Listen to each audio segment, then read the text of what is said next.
Dave here, how are you? Happy Father's Day to everyone, all the fathers who are celebrating Father's Day, grandfathers as well, who are celebrating Father's Day wherever you are in the world that actually does it today. In Australia, we do it in September, but I thought a lot of the audience who watch are in the States or in England, UK, and I don't know how many other countries do it today, but I'm sure there are a heap.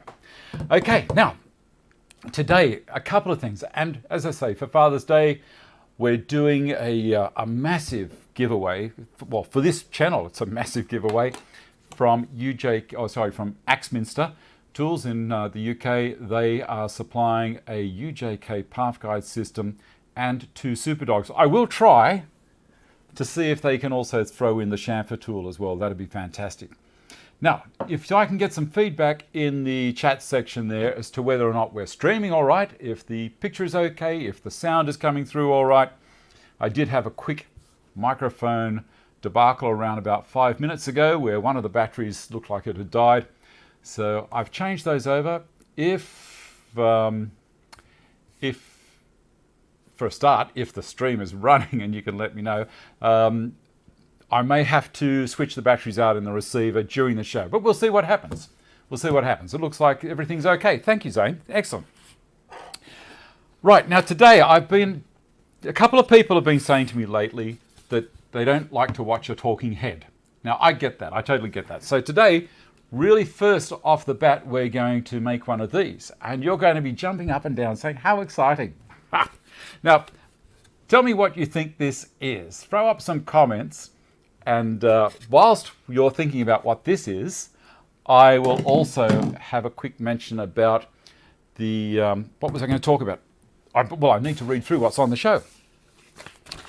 Okay. So the prize is international. Anywhere in the world, as I say, I'm not going to send it to the South Pole. But within reason. Okay, last week's winner of the Yellowbox Shed Dog Starter Pack. Their winner will be announced later on. The live demo on making this bad boy. Clinton Bond's wall-mounted toolbox and the Studley toolbox book. Now this book here is an inspiration. I absolutely love this book and it's a fantastic coffee table book. I have no affiliation with getting this. I'm just sharing this to let you know that that is a beautiful book. And the history of the man, Mr. Studley, is Henry O. Studley.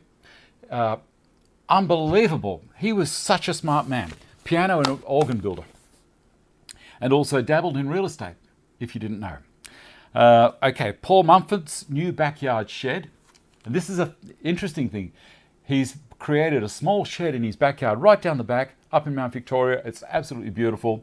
The property he's got there, and he's taking care to keep all of the plants, share them, move them around because up there, beautiful old rhododendrons and fir trees. Jimmy Ray's barn in the States. Now, Jimmy Ray popped a video of his barn that he's converted into a workshop. Now, this is an 8-stall barn for horses with a 16-foot wide corridor down the guts and the stalls off the side. And what he's done with it absolutely smacked me out. It really did. I don't know if that's the saying any of you guys use at all, but it floored me. I just couldn't believe it. And he says he's not much of a narrator, but I tell you what, he's got that southern drawl, and I loved it. So I asked him if it would be okay if I throw it up on the show, and he said he'd be honoured. And I think that's fantastic. Such a nice, unassuming guy. Anyway, what's the next thing? Patreon. Check out the rewards I'm offering, and also early bird tickets to the show. Or not to the show, to the videos I do. So this week, the video I did on the LED lighting, which is going quite well, I was quickly having a quick read through there, but I shouldn't. Excellent. People are making comment. It's all loud and clear. Okay, so I was doing the LED lighting video, and I thought I managed to get it out early, so I finished it around about Wednesday. And on Thursday, there's a certain level in Patreon that I let you have a look at things earlier than anyone else gets to see. So that was great. There was a fair few people jumped in and had a quick look. And they were already getting comments, and people are out there buying the LEDs before that video was released to the general public. So there are advantages. do it. It really does help at my end, and it can help you out as well. Okay, next thing. Chat and more if we can squeeze it in. I'm going to do a quick read, and then we'll have a quick look at doing this. So hold on, this is going to be happening in around 3 minutes. Right, let me see, where are we?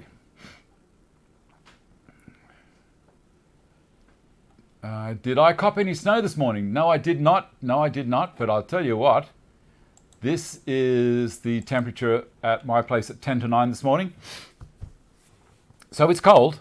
And you can see that David here is wearing a t-shirt. So it's this building has been insulated. And I have that little split air conditioner in here, and it does a great job. Okay, so we go down through there. Good morning. Kitty's all good, Dave. Excellent. Happy Father's Day. Jay Power, good evening, everyone. Looks good here. Snow, streaming looks good here in North America. Stephen Lee, streaming okay. A primitive hearing aid. Okay. Dust extraction connection. Exactly. Primitive hearing aid. Hello. I look like half of Louis Uberg, a Viking. What do you reckon? Maybe this way. I'm an idiot. So I'm going to show you the advantage of 45-degree bends instead of 90s. Dust extraction collection, exactly right. Lego from Bunnings. Good call, Stephen. Vacuum sweep. Yes. All the people. I don't quite get that one, Jay Parra. Michelin man's child in a cocoon. Well, that's stretching the imagination, but I see it. CNC, dust extraction. Zane, you're getting on the money. That's it. You've got it. Competition for Dave tonight from the Le Mans 24-hour race. I'm cross-eyed. Okay. Don't mind talking heads. Don't change anything. Stream is good in Melbourne. Okay, thanks, Planty. Down through everything else. Good day, Dave. Nice day down in New Plymouth. 94.21. Wow, 94 people watching. Don't go, because as I say, I'm going to do this. I'm going to switch cameras. I've got both cameras working today, so it's going to be really nice. Just keeping up with it at home, are you, Stuart? All right, let's do the switch straight away, and we'll get into it. Yes, I am, Scott. Yes, I am. Now, I'm not going to talk about it too much, and I'm hoping the sound's still coming through good. I have to keep my eye on the battery on the receiver over there. So what I'm going to do first is this little guy here. This is half a connector to run a conventional hose, like the flexible hose, to another flexible hose, but you'll see that I have cut it. And so I'm going to show you how I cut this stuff nice and quick. Now, that's a daggy cut there, so don't look at that part too much. We're going to tidy that up. Now, I use the Capex because it does it very easily. Now, I don't expose myself to any risk if possible.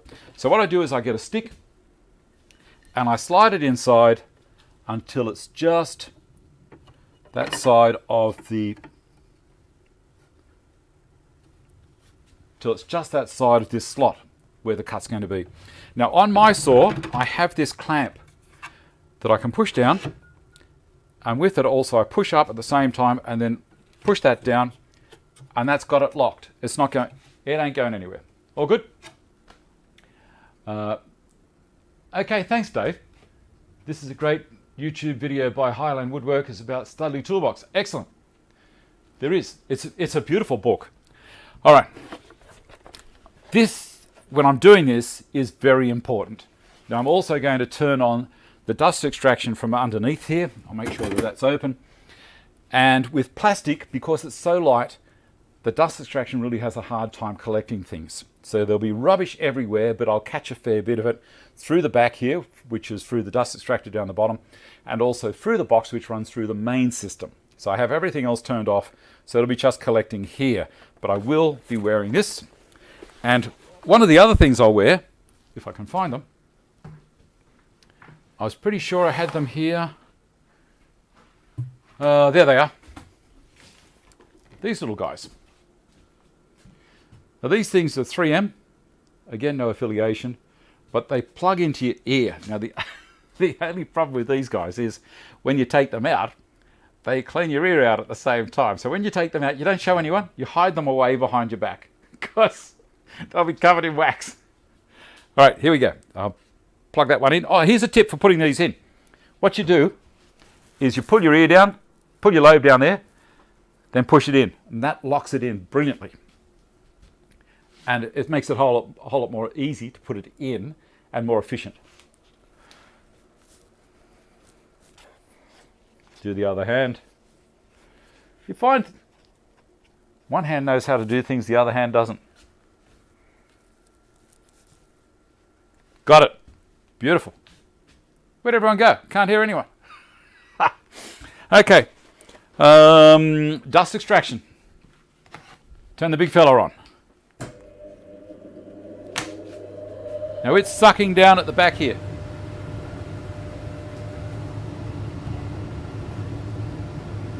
Yep, it's not as full on as I thought it would be at the moment. I'm just checking the other openings. I think we're right. Okay. Don't try and just go straight down. You've got to pull it out.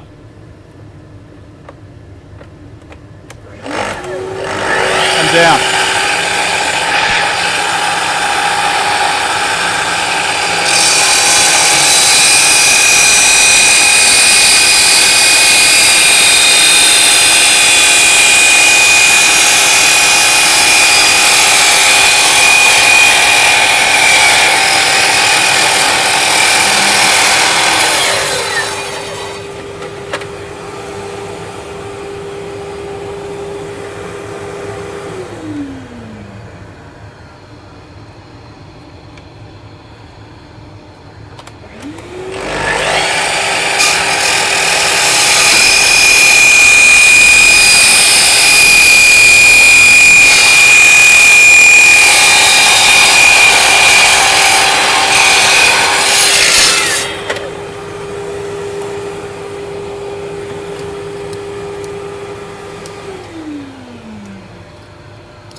There we go.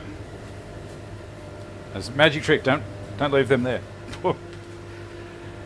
Okay, the next thing we're going to do is, because this elbow is a female, we need to make a male adapter for this to go into. This fits perfectly into ordinary 4-inch PVC sewer line.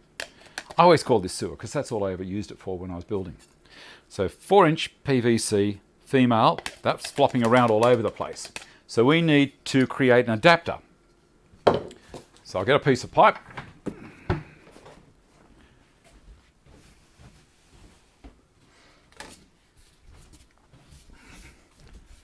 I'm very fortunate in that the place that I get the local hardware here allows me to grab pipe and cut it to whatever length I need. So my little car, I can't fit a 6 metre length of this stuff in anymore. Like my previous vehicles when I was building, I could do all that. But now I can't. Now, the next thing to do is measure inside.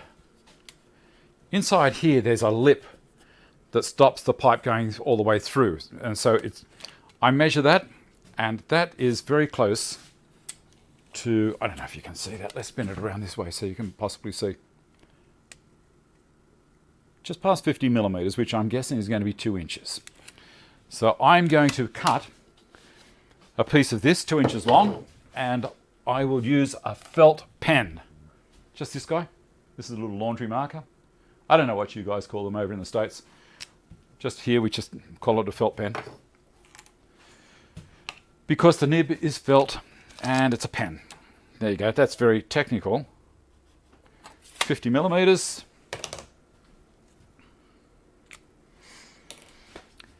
And this one is a little bit awkward to do. I'm going to have to cut, and then I'm going to have to rotate the pipe and then do a second cut like I was doing on that one. Alrighty, now I'm not going to hold this down. The other side, I could put the clamp on the other side and hold it. Now I've lost where it is. There it is. It's the piece of dust that didn't blow away. Alright, now I can turn the laser on and then I can see where the cut's going to be. How cool is that? Can you see that? Probably not. It's just amazing.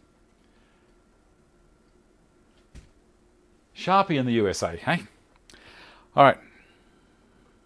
Look, I will have a look at holding it down. There you go. Take this one out, put it over on the other side. Actually, there we go. So that's going to stop it just in case it catches the blade and wants to flick it around the room. It's a bit safer. All right, this one back on. Sharpie in Canada as well, hey? A Sharpie, from my understanding, used to be someone that used to go around and beat people up in England. That's my knowledge of a Sharpie. All right, we'll do the cut. Turn the dusty on.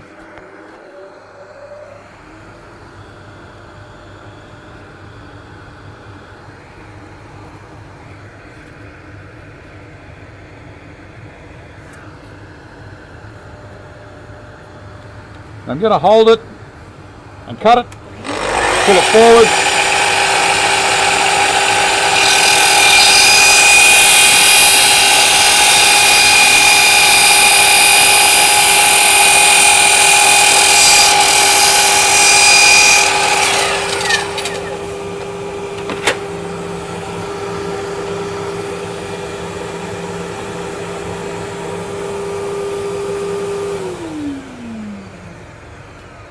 Now I'm using the laser to line up where the cut was and is going to be.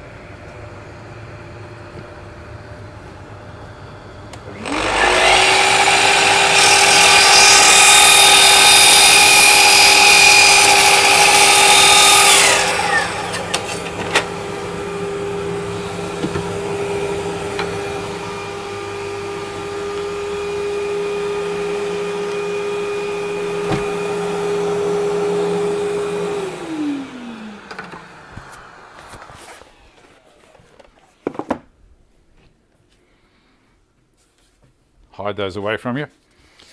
So I've got a nice little piece of pipe that will slide in to there. And I can push it all the way in.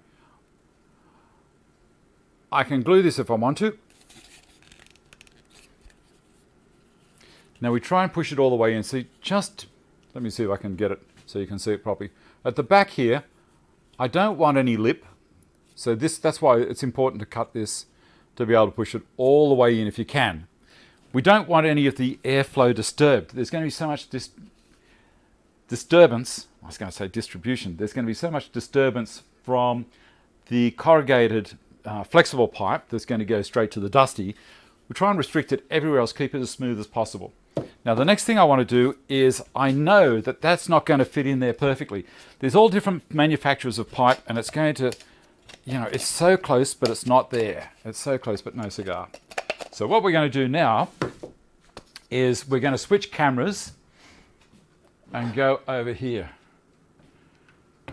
Okay, let's pull this back to about there. Sorry about taking my time there. I'm going to have a quick read, if that's okay with everyone. Permanent marker, right? Yep. Sharpie is a name brand. Show your age there, Dave. The few Melbourne in my youth. Peter, Alicia, Sharpie showing your age. Yep. David M. The vice grip for an adjustable pliers. Yep. Definitely, you could use a piece of drain pipe and a reducer with a Fenco rubber coupler. That would work. Yeah, it probably would. But this is nice. I like this kind of stuff. Why is it that no matter what chop saw you buy, it's half an inch too small? That's the point. Good morning, everyone from Germany. Bremen, okay. Meta, Stefan. Ron, excellent. You're good. Right, I'm going to switch the camera. over to there. And I'm going to shut this vent and open this one, which it already is. That's good. Shut that. And so over here, I'm going to use the linisher. I don't know if you can see me there all right. So I'm going to use the linisher just to tidy up the edge and put a little bit of a chamfer on it. That's all you need. I could, if I wanted to, heat that up with a heat gun or a hairdryer, or this as well, and try and meld it in that way. But I found this is the easier way. It works quite well. There we go. Now this machine, you know, I love it. When I need it, it's fantastic, but I don't need it a lot. But, you know, for things like this, it's brilliant. Oh, I've got to turn the Dusty on. I'll turn it on over here. Look, did it without using the remote. Alrighty, pop this on.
Brilliant.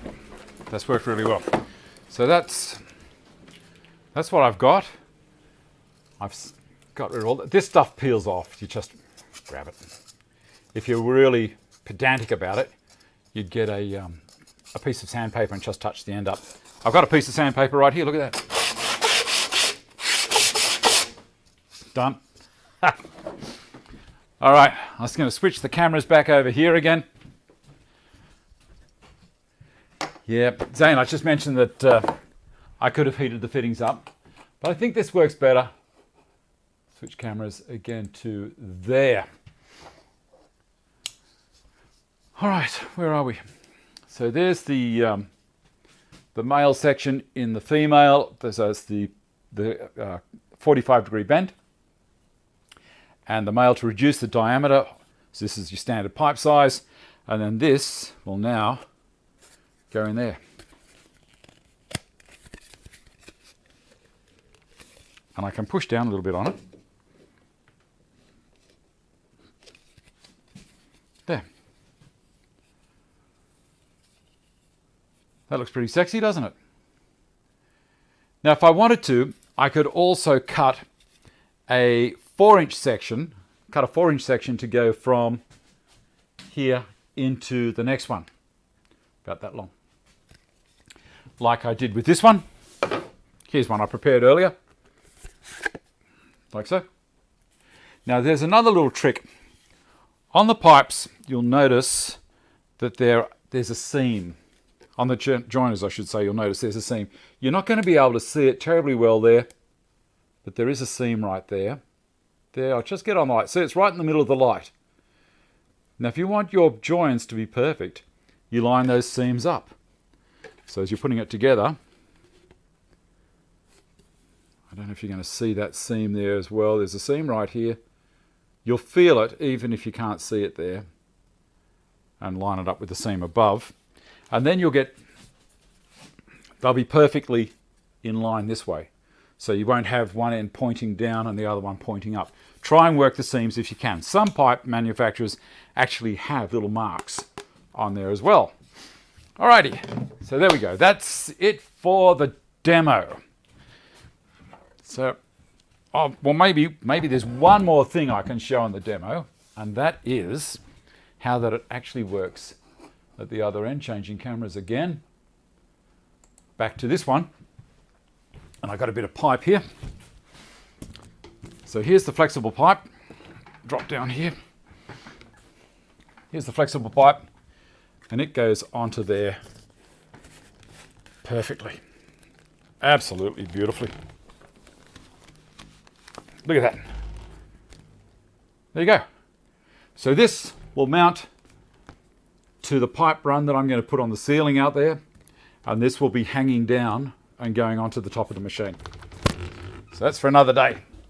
But I thought I'd show that while we were going along. So what do you reckon, guys? Is this it's okay? Right, now I've got to get into some viewer stuff. I'll do a quick read. Too much white, need to paint things blue. Okay, could you heat the fittings up? Yes, Zane, it's Zane Warbank. Good to see you're standing upwind of the linisher. If you manage to let go anything while standing, it tends to fly across the room. Yes, exactly right. I always work from the left-hand side of the linisher. Stephen?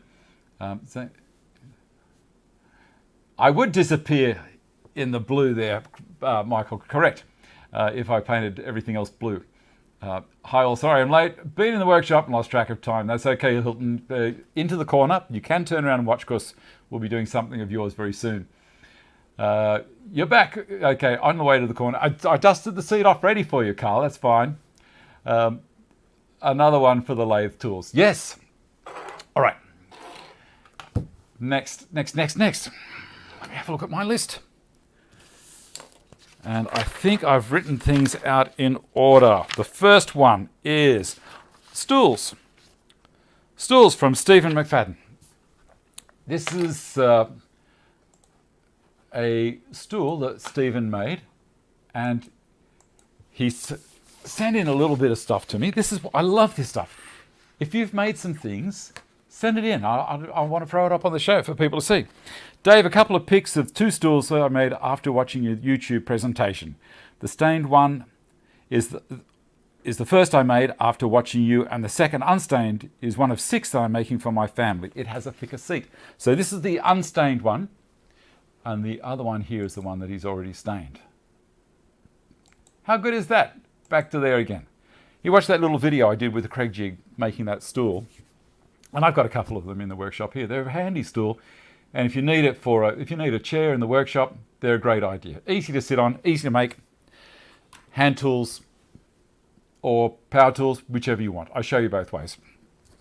Next thing is going to be Hilton Bond. Here we go. I'll grab Hilton's. It's a short video that I made, and there's not really much for me to say except for it's. I'm going to stay quiet. No, I won't stay quiet because there's no sound on it. I'm an idiot. All right, this is. I'm reading again. Okay, here we go. This is Hilton's wall-mounted toolbox, and it's great.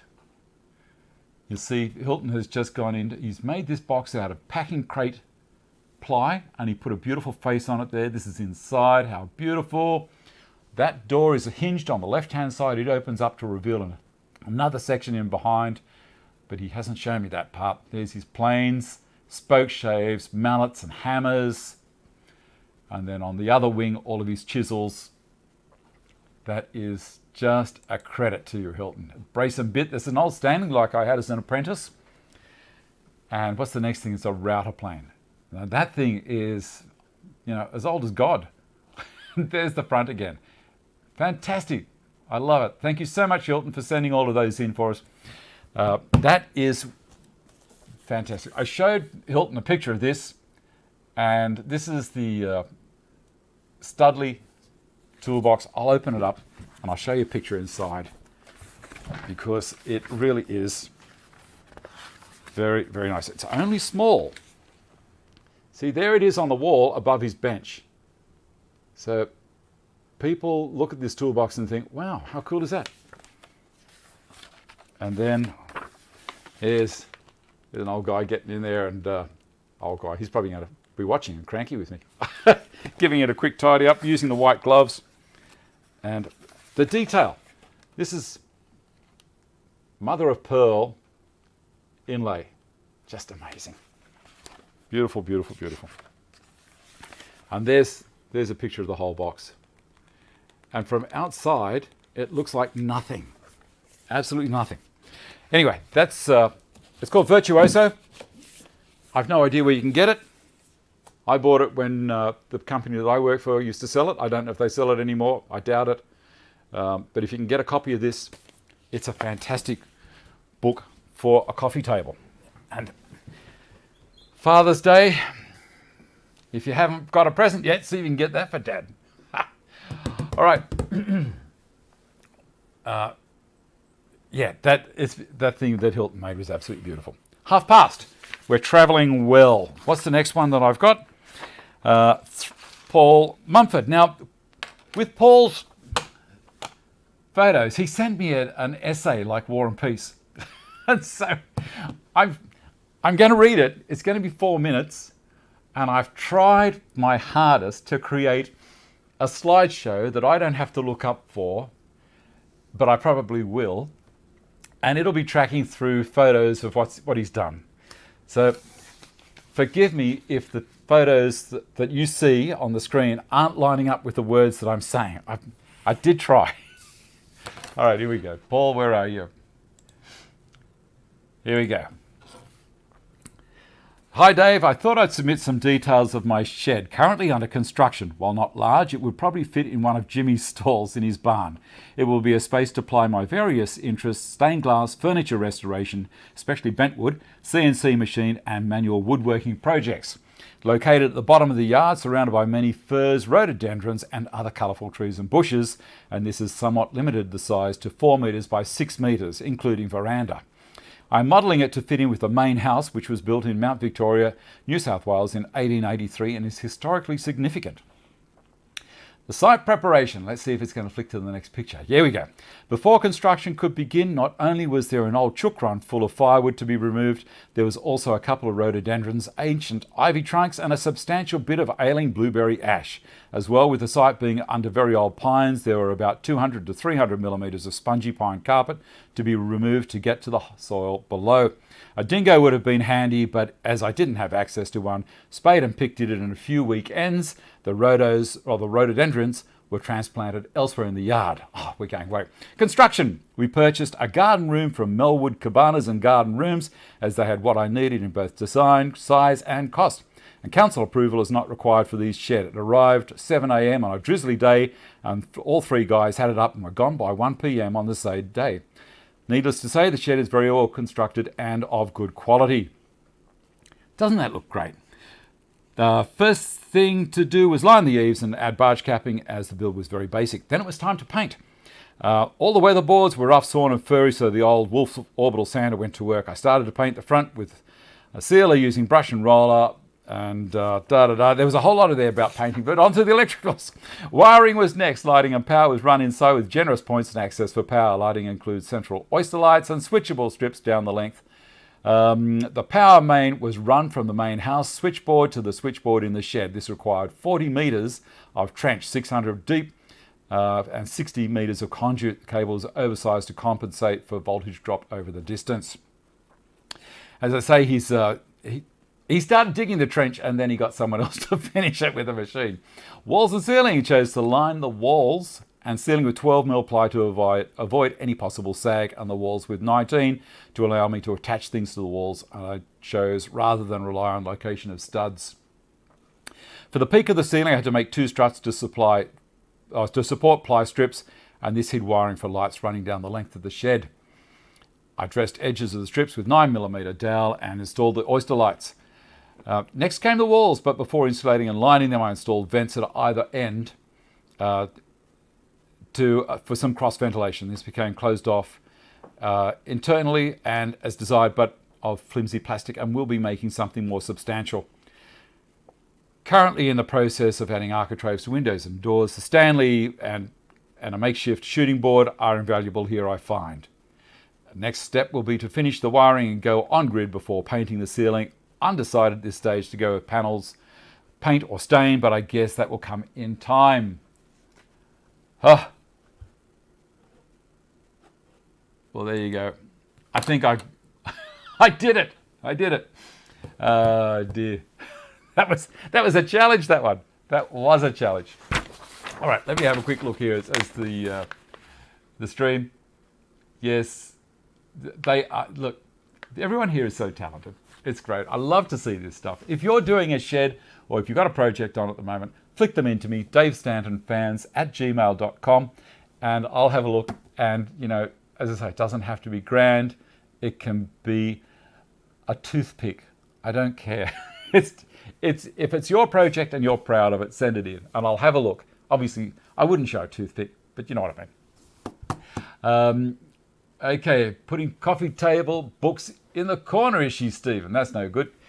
Hilton, it took about 2 weeks to make, working on it most afternoons and Saturday and Sundays. Hilton, just used what I had, ply, etc. to keep the cost down, but haven't got access to nice timbers fitting up here in Arnhem Land. Well, you do now, buddy. You've got all those beautiful timbers that you just got in from that mill. So that'll be, I want to see some things from that.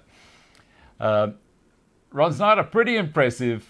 Stephen, love the shed. Peter, can't believe the Blue Mountains Council don't want a DA for that. Michael Christmas, a nice shed. It is. Hilton, nice. They have shed Nazis where you live, do they, Stephen? All right. The next thing we're going to do is we're going to have a look at Jimmy Ray's barn. Now, I'm not going to do any talking during this part. Jimmy's got this beautiful Southern American, or not South American, it's Southern Alabama. He's down that way and is just beautiful. I'm just going to let it run. As I said, Jimmy Ray, here we go. Take your time. Terry, go and have a beer. This, you can watch the recording. Here we go. When I built this barn, I had horses back in '92. Anyway, I converted it to a woodworking shop and probably a mechanic shop too. Anyway, we start in the corner over here by the roll-up door. I have a welder, so I can weld outside. Here's my toolbox. And I have a jet shaper and a jet planer with a vac behind it. I have a rollaway material handler for plywood, and I have a recliner to watch my big screen TV. Anyway, I have an old radial arm saw back there and a bunch of other antique items. Crosscut saw was my grandfather's. And then this rolling table moves over to support the left side of plywood when you're cross cutting. And there's my Jet 5-horse table saw. And similar to a pulp table behind to catch the outfeed. And then I have a room here that has an antique items in it and some old cabinets that come out of some of the houses that I remodeled. And then I have a fan there that I can turn on remotely, which I have several of those with a Wemo. There's my drill press with a homemade table on top. And on down this wall, I have, you can see the bars in the background for one of the stalls. I had 8 stalls in this barn at one time. Anyway, this is my miter station, and I've looked at a lot of miter stations on the YouTube, but I'm pretty happy with this setup because I can cut boards up to 16 inches, no, 16 feet long, excuse me. And this old radial arm saw here was given to me by a house about 40 years ago, by a guy I built a house for about 40 years ago. And so I built a part for it and put a new tabletop on it, put dado blade on it, and that's all it's going to do. But it supports, it's exactly the right height to support the material coming out the right side from the miter saw. And then in this room, it's my ancestry room. I have my great grandparents and great greats and great. And anyway, it's just to have 2 rockers. I crank up my wood heater in the wintertime and sit by the fire. And I have an exterior door there and an old gun that don't shoot. Just made it just a kind of a historical room. There's an old chest. Anyway, in this room over beside it, which was a stall, all these were stalls at one time.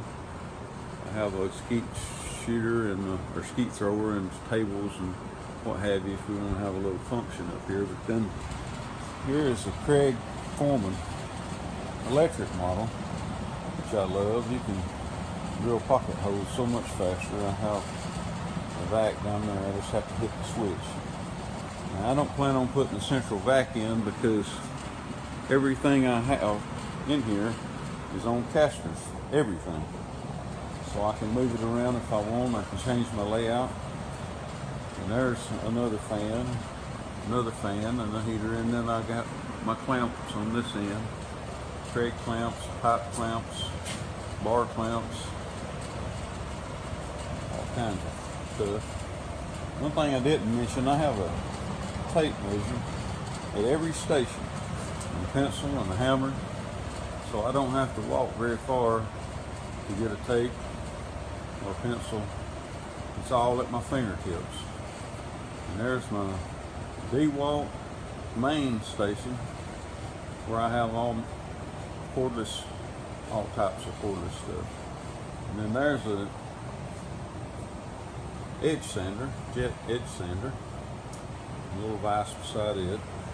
But anyway, in the middle, I have 2 work tables. I have a 4x8 there with 3 routers on the end, and there's a vac in the middle. I just switch the hose to whichever one I want to run. I have a different bit on each one. That way I ain't got to waste time changing bits. And then there's the other table in the middle.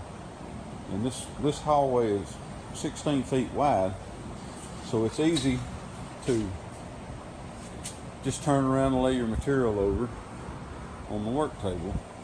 Anyway, I have a dovetail, quarter cable dovetail machine here, and the drawers have all the attachments for the router in the bottom.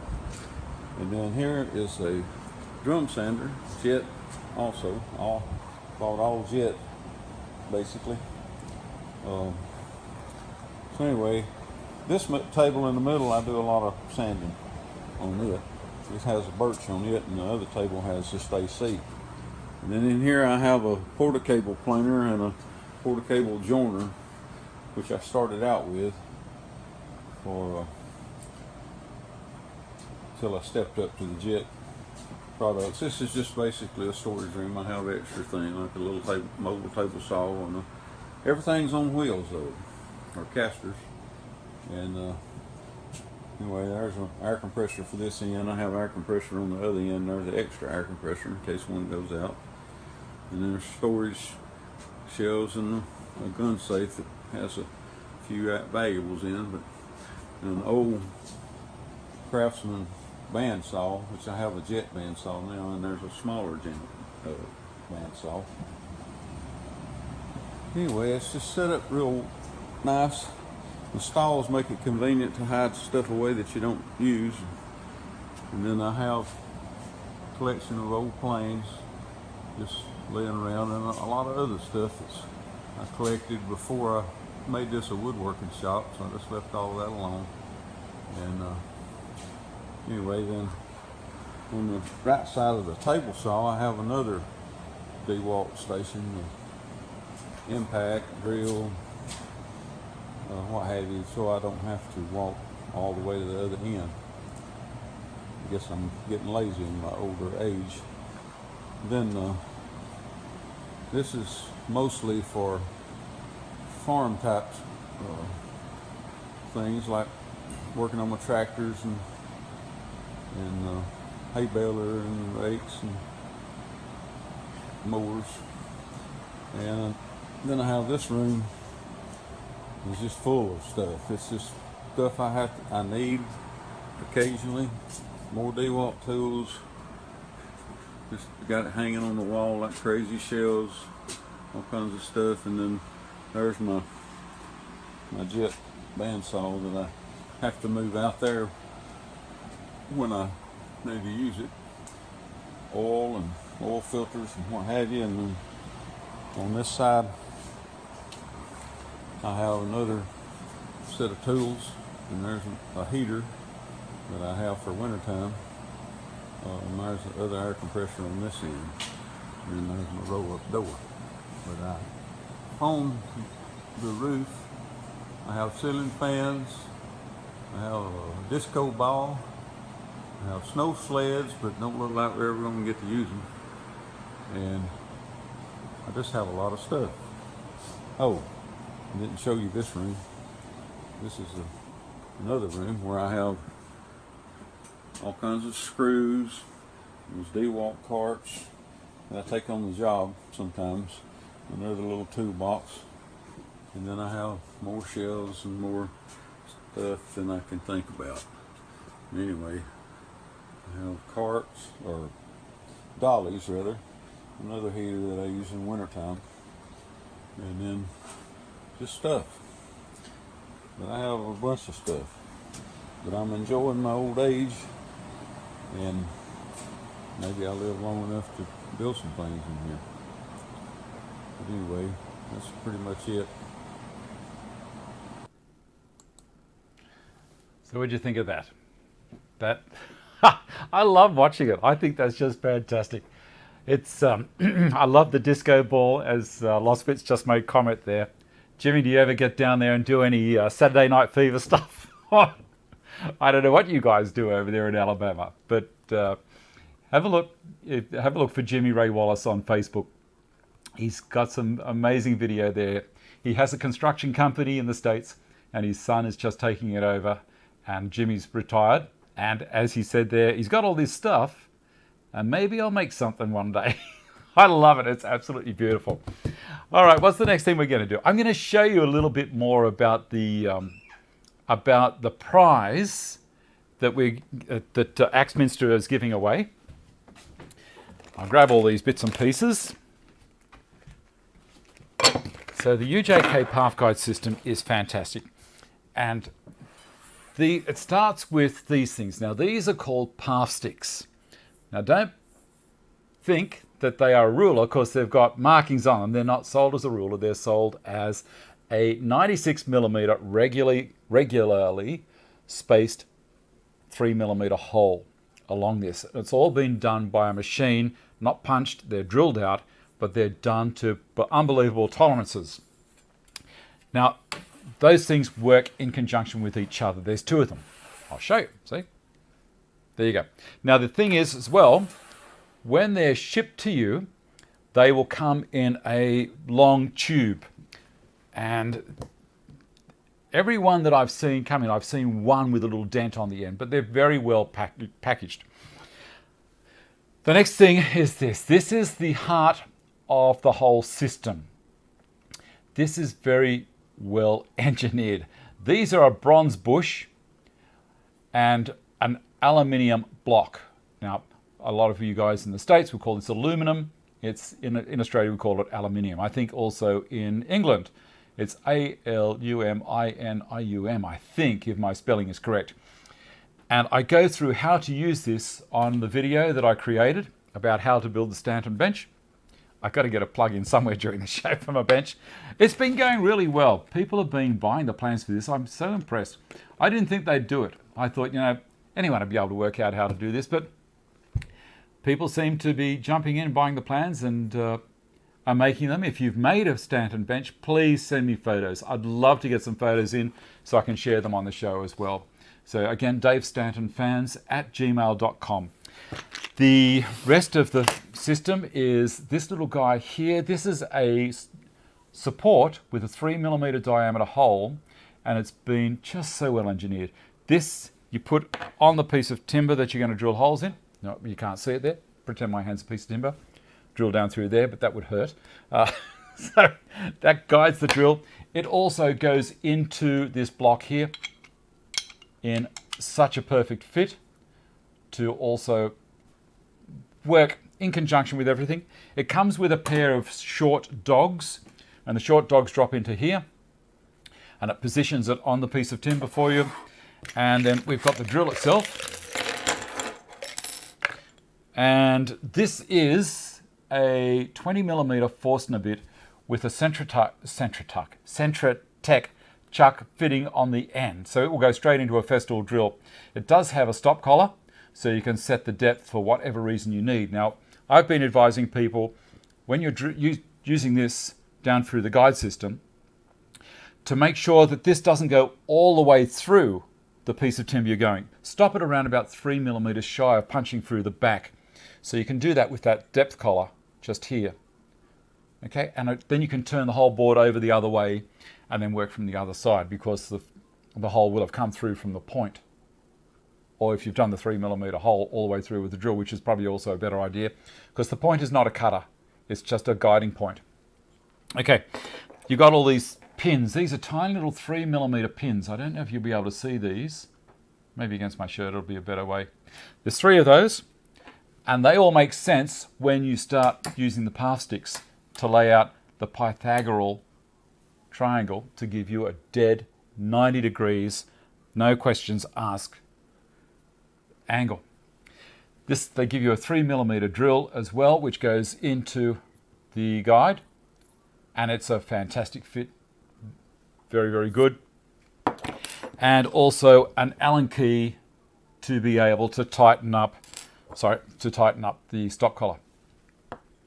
So that's the Parf guide system. And as I say, Axminster, one lucky person. And how cool is this? All of this prize all up in Australia is worth around $400. Now, as I say, that's a massive prize for this show. I know it's not big in comparison to the other YouTubers over in the States where they're giving away, you know, table saws. I haven't got to that stage yet. If I get more subscribers and people start watching the show more and put more thumbs up and all that kind of stuff, then the big guys will start looking at this show a little bit more and saying, you know what, maybe we'll give Dave some more prizes to give away.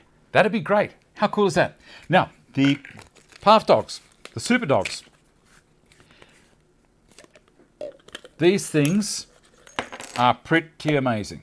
That's a Super dog right there, and you may not be able to see everything written on it. Again, I've done a video on these things, but they work on a bolt that travels all the way through the middle of these very, very well machined stainless steel sections. So it pulls apart a bit like a Meccano set, and you've got the option of using a flange. It's a 45-degree flange or a collar that's a stop collar that, as you slide it into the Stanton bench, it stops it from going down any deeper, and that's where you use the chamfering tool.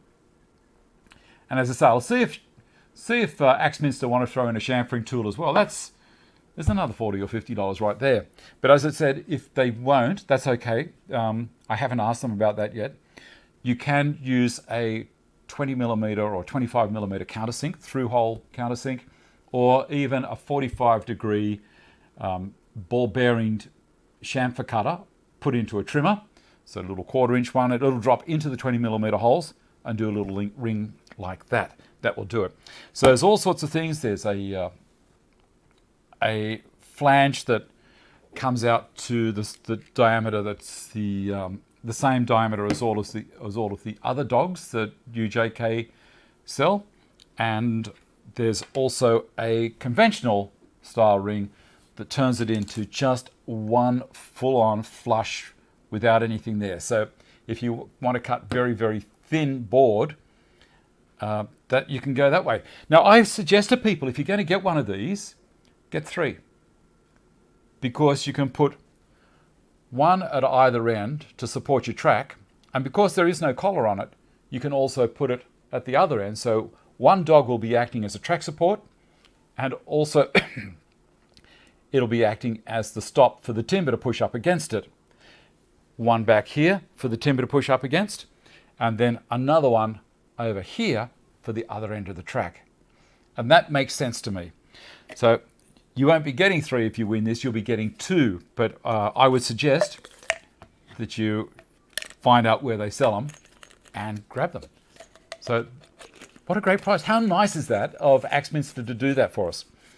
So one lucky dad or granddad or mum, I don't care. We're not going to limit this competition to Australia. This is international, and you can be a boy or a girl, doesn't matter. We'll let you win it if your name is pulled out of the hat. And as I said, have a look click the show more button below this screen. Go down to it's about halfway down, maybe a little bit further down. I want you to read other stuff on the way down. Of course I do. I'm not going to con you. Go all the halfway down, or maybe a little bit further, and you'll find the link for the Father's Day special from UJK, obviously, and also from Axminster. And I take my hat off to Peter Parf for inventing this system. He's still doing more. I saw a video where he was doing an isometric version of laying out everything with his Parf sticks. So he was getting 60 and 30 degrees angles. It looked like a bit like a honeycomb, and he shows you how to do it with these. And when I saw him do it, I thought, oh, so basic and easy. Why didn't anyone else think of this before? Now, they may well have. It might have been way, way, way, way back when Pythagoras was alive. He probably already thought of all this stuff, Peter. So he'll be turning in his grave. I don't know. Let me have a quick read here. Bought mine at the Chamfer tool a while ago. I've built 4 tops for friends so far and a couple of travel tops for myself. Love it. We'll be making the isometric top Peter did a video on. Yes, that's exactly right, Jim. Darren, speaking of which, people, 119, 64, more thumbs up for Dave. Yeah, if you can throw the thumbs up, that'd be fantastic. I think today's show's been pretty cool. I've tried to mix it up again. I'm a talking head at the moment, but I have to talk a little bit. We did that dust extraction conversion from 4-inch PVC pipe down to what will fit onto a flexible hose, because 4-inch and 4-inch is not the same. Depends on what kind of application it is. But I think, there's a lot of variations for different fittings that will work with other fittings and with other pipes. And so they'll just call it 4-inch. That's the way it goes. Okay. Dave M, our equivalent to Axminster here in US, where is Woodcraft and Woodworkers Depot, Stu West. Yes, Peter is what an English gentleman used to be. Sadly, they are a dying breed. Yeah, do you love the way Peter wears his little manual arts overcoat, that little grey coat? We had a teacher when I was doing tech drawing and woodwork at school, and he always wore this kind of a dust coat, I guess you call it, grey. Milligan, we used to call him Spike. I forget his first name, and he's probably not with us anymore. He'd be a good age now. Steve, I bought mine after watching Peter's video on making cutting station in conjunction with his MFT table for MFT and a Stanton bench. Neil Subota, how much is the prize valued if I didn't win the raffle? Well, I just said it's about 400 Australian dollars. So these things are around $45 to $50 each. And the Parf Guide system is $280 or $279, I think, in Australia. They're going to be cheaper overseas because, they've got to ship it all the way to Australia from England. So there's going to be a little bit on top.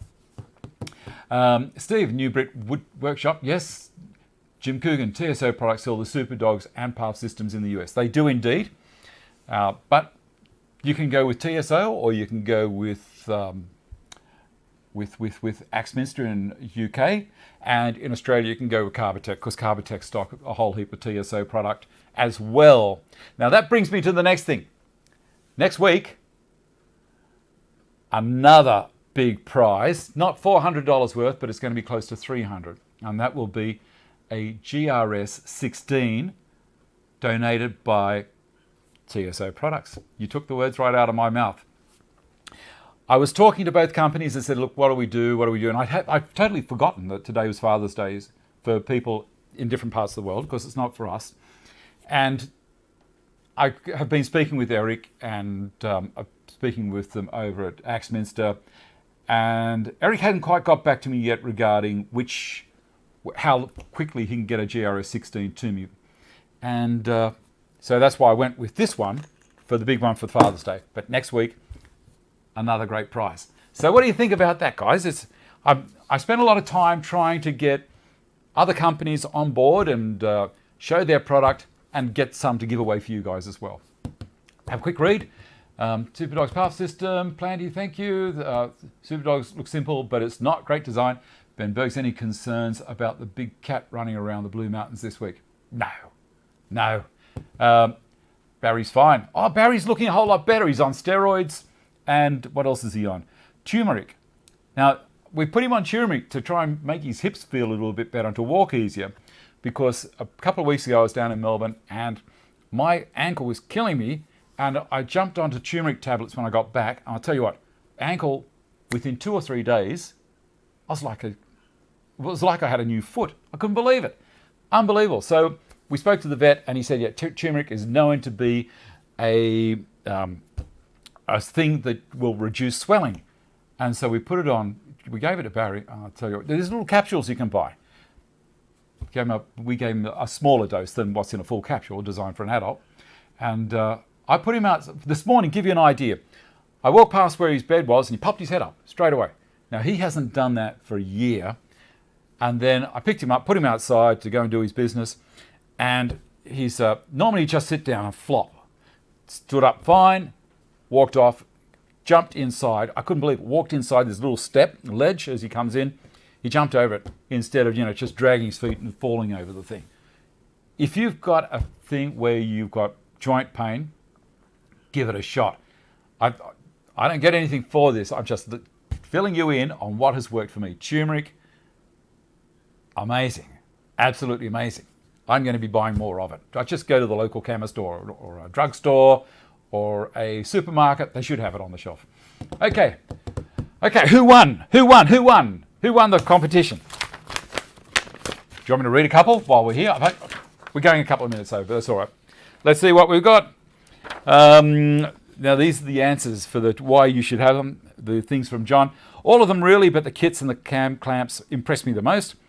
I have difficulty choosing. John's ability to visualize these things and the problems they solve is amazing. I do love the CNC dust boot. I love the paws and the internal thread with the paint hat. I like the cam locks that work with the dogs. We'll use on a CNC to clamp work. The Moxon Vice wheel. I don't have a proper woodworking bench, just my assembly table. This would be okay if I had a Moxon Vice. Doggone it, didn't win last week, so thought I'd try again this week. Bench dogs, because the Stanton's bench without dogs is like Dave without Barry. All John's stuff is cool. Just finishing my Stanton bench and would love one of John's bench dog starter kits. Love to see John's ingenuity and creativity in his products. Now remember, if I've read your stuff out, you're not the winner. Boo-hoo.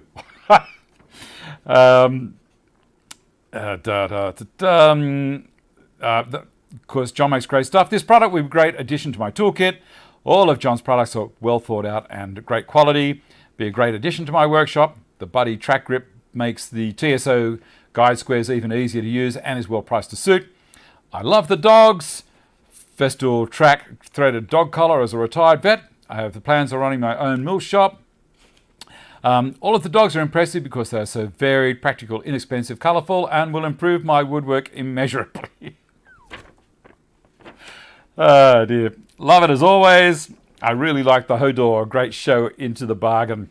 The shed dogs immediately impressed. Their storage box is great and their usefulness is obvious to anyone. I think the multi-functional knob is great for its versatility. I love the cam clamps. Would complement my new workbench. A pair of purple Moxon handles.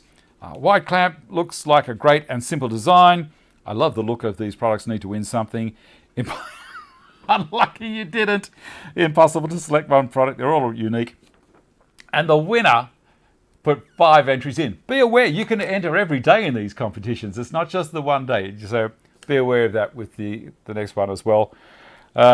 Chris Lansett, who I think at the moment is over in Finland, in his holiday house in Finland. He never sees a winter. He lives in Australia during summer, then flies over to Finland for summer. And his answers are, I really like the bench dog elbow. It provides a solution to a few of my projects and was something I would have asked for if it didn't already exist. The bench dog with the angled top is another clever design from Yellowbox Shed that I especially like. The bench stand with M8 thread.